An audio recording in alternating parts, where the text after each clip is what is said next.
Hello everybody and welcome back to Rokai's Raid Guides, where today we are going over the first boss in Heart of Fear, Imperial Vizier Zor'Lok. Now, if you came from the other videos, you know that we are going back in time to the earlier bosses. The first guide I made was Amber Shaper, and so now jumping back to some of the earlier bosses in Heart of Fear and getting ourselves caught back up.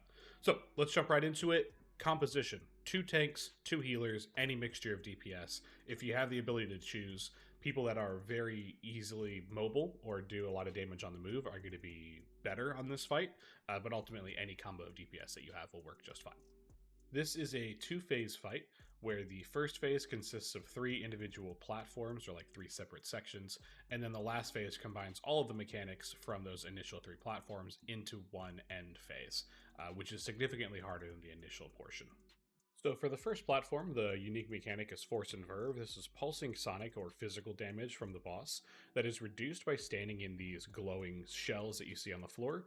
In 10-man, initially 4 shells will spawn, which have room for 3 people in each. If you have more than 3 inside a shell, the damage reduction does not work. And for this mechanic, you're going to either want individual defensive cooldowns or a raid cooldown of some kind for each Force and Verve. So after the boss reaches a 20% threshold, so every 20% damage you do to him, he will leave the current platform you are on, leaving behind an echo that will continue to do the one ability he had on that platform. So at 80%, the boss will transition and fly across the room to the other platform, leaving behind an echo that will continue to do Force and Verve until it is killed. Now, the strategy for 10-man for this is you're going to take 1 tank, 1 healer, and 1 DPS, preferably someone who's very durable or very tanky, to follow the primary boss to the next platform and leave behind the other 7 remaining players to stay and kill the echo here. So in this case, you can see we sent 1 tank, our Disc Priest, and our Warlock. They just gated across the room.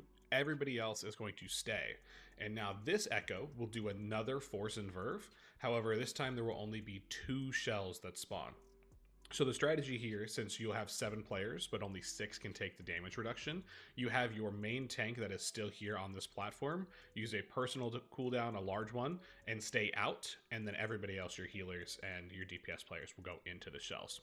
After this echo dies, everybody then crosses the platform and joins the tank and DPS that was over there with the other healer, and will now start the second platform.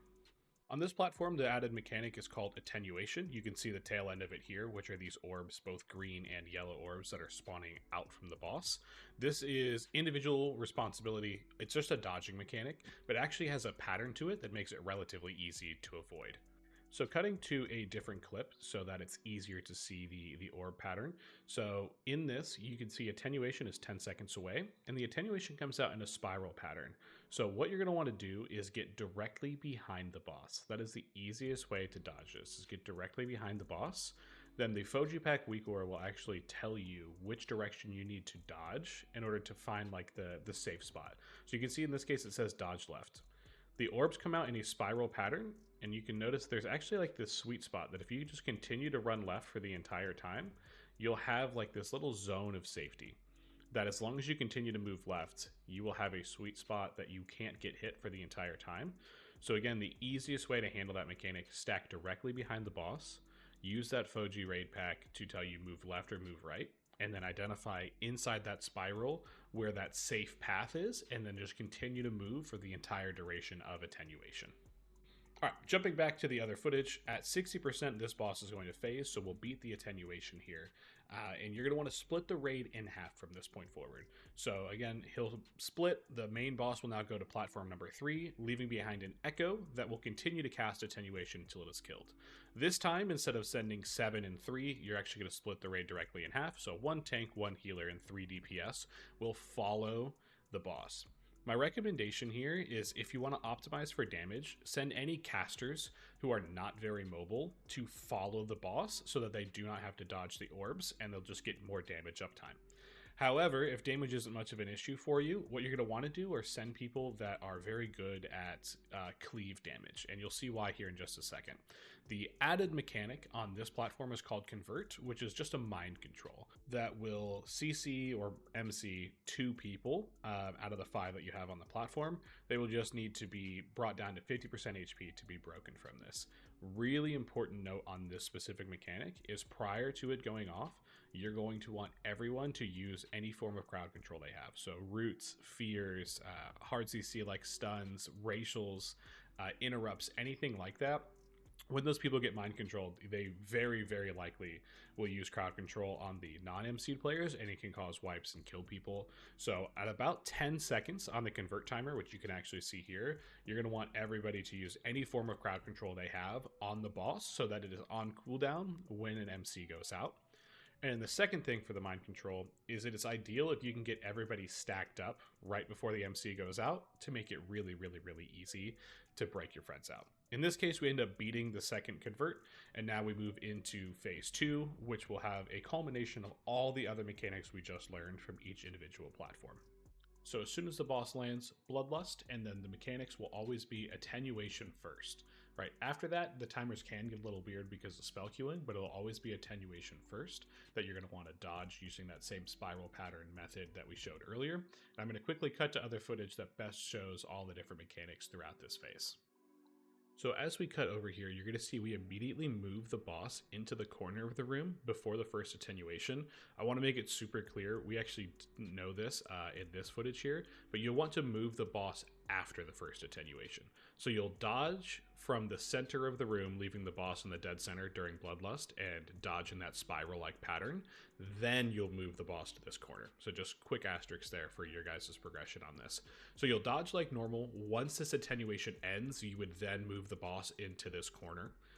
Then you're going to have the Force and Verve or the raid damage, where you find the assigned shells that you're supposed to be in to reduce damage.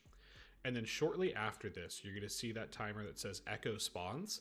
This is where the fight gets really difficult, because instead of it just being the boss using his 3 individual mechanics we talked about earlier, he spawns a duplicate of itself that will now stay for the remainder of the fight.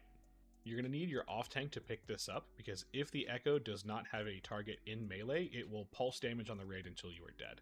So what you do is you have an off tank that Echo in the corner, make sure you have a healer kind of assigned to make sure he stays healthy, and now you pull the main boss to the opposite side of the room. The reason that you do this is because as they both mirror one another's abilities, it gives you more space to dodge the attenuation coming from the other boss. So you can see just at the very end here that Echo was casting attenuation from the duplicate of itself, while also there was an attenuation happening from the primary boss. This overlap is what makes the fight really, really, really difficult. And though I don't have perfect footage of it from either of these clips, the longer you're in this phase, the more difficult it is to handle. My biggest tip for progression is ignore damage optimization in the last phase. The only thing that matters during the final phase, if this is the first time you're trying to kill the boss, is surviving this mechanic right here. Attenuation will kill more people during progression than anything else, and there is not much of a damage check on this fight. So if you simply survive all of the attenuations that the boss and the Echo of the boss does, the fight will be much, much easier. So melee, give yourself space from the boss. Range, get as far away as you need to make sure you are extra safe from any overlapping attenuations.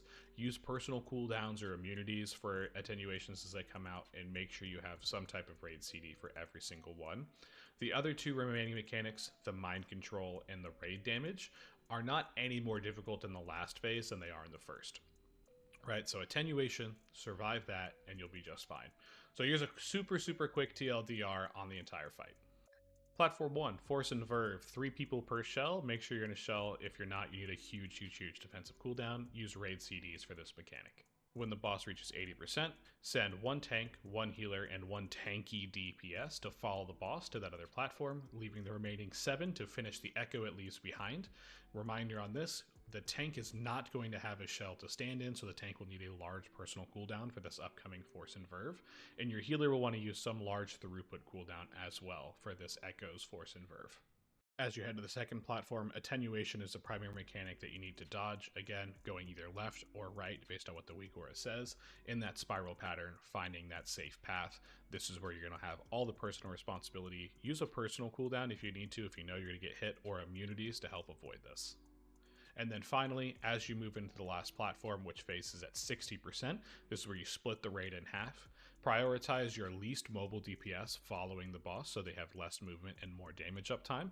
And as Convert or the Mind Control is about to go out, make sure you put all of your crowd control on cooldown. Fears, interrupts, stuns, roots, silences, the whole thing. All of your crowd control needs to be on CD about 10 seconds before that Mind Control goes out.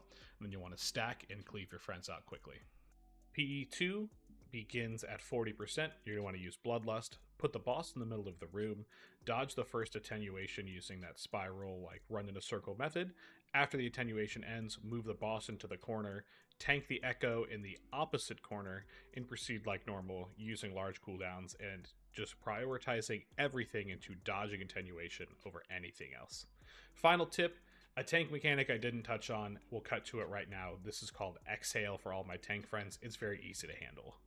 Exhale picks one random player, stuns them in place, and channels damage on them. The tank's responsibility is to stand between the boss and the player who was targeted by Exhale. So you can see Exhale's going out here. It is on our Priest Adwa. The tank just needs to stand between Adwa and the boss, and he will absorb all that damage. Use a small personal for this. Otherwise, this can be completely ignored. And that's it. That's everything that has to do with this silly bug that splits itself in half all the time. P3, or the last phase, is by far the hardest. Execute that well, tank the bosses as far apart from one another, dodge the orbs, and you'll be just fine. Let me know in the comments down below if you have any questions, if you need any help. Drop them there. I try to get back to every single person that I can, and I'll see you guys in the next one.